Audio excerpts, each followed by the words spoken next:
Кеше бу бәхетенә сөенергә ничек өйрәнергә?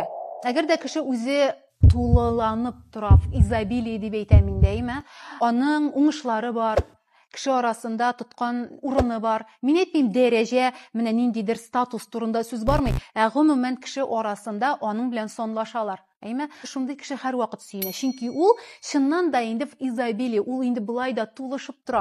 Аның мәхәббәте дә, аның уңышлары да, аның кешеләргә карата мөнәсәбәте дә менә шулай чиктән ашкан. Кайчан без в дефиците дип әйтәм. Бездә дефицит.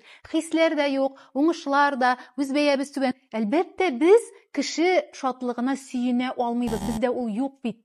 Безгә ул сөенеш үзебезгә кирәк. Безнең ул сөенешен аның әйме ашыйсы килә. Прямо йотасы килә, һәм безнең ачу килә.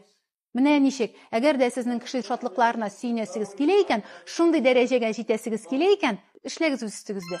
Чын, эшләргә үз өстеңдә, үз бәяңне күтәр.